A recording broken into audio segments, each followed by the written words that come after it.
Picture this. Two of World War II's most brilliant and brutally competitive generals, George Patton and Bernard Montgomery, sitting across from each other in a dimly lit room somewhere in war-torn Europe.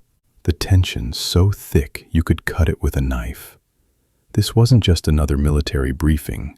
This was a clash of egos, strategies, and visions that would secretly reshape the final push to defeat Nazi Germany. What happened in that room? Why was it kept quiet for so long?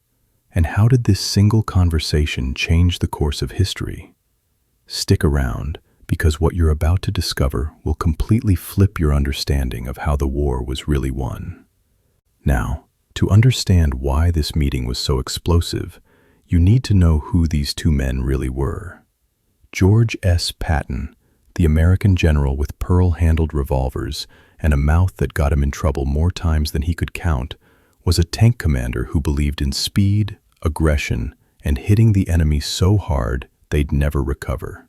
He famously said that a good plan executed violently today is better than a perfect plan executed next week. Patton was all fire and fury, a man who thought war was an art form, and he was Michelangelo with a Sherman tank. On the other side, you had Field Marshal Bernard Montgomery, Britain's methodical mastermind who planned every move like a chess grandmaster. Monty, as everyone called him, was cautious, precise, and absolutely convinced that his way was the only way. He'd carefully orchestrate massive set-piece battles with overwhelming force, making sure every detail was perfect before making a move. These two couldn't have been more different, and honestly, they couldn't stand each other.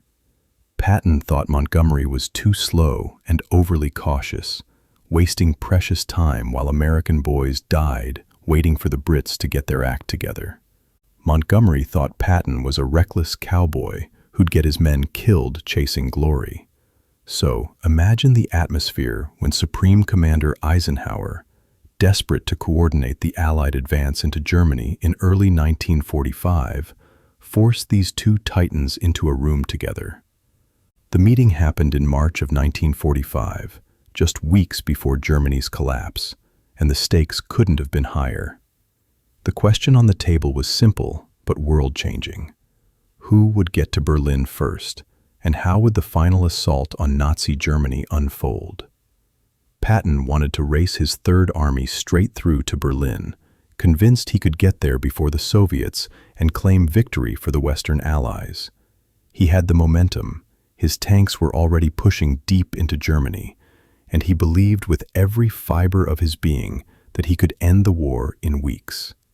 Montgomery, however, had his own plan, a massive, carefully coordinated crossing of the Rhine River in the north that would secure Germany's industrial heartland and methodically squeeze the Nazi regime into submission.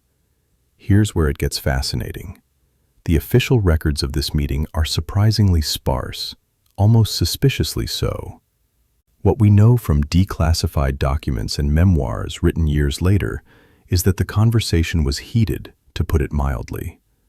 Patton reportedly slammed his fist on the table at one point, arguing that Montgomery's caution was costing American lives and handing Stalin Eastern Europe on a silver platter.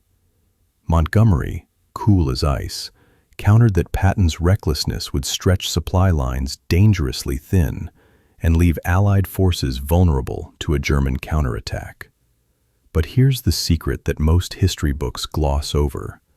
They actually reached a compromise that day, one that neither man was happy with, but both could live with.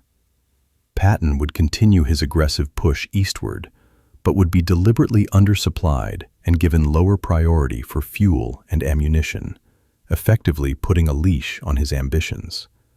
Montgomery would get his Rhine crossing with full support, and the northern route would become the official main effort. But, and this is crucial, both men left that room with a shared understanding that politics, not just military strategy, was now driving the war.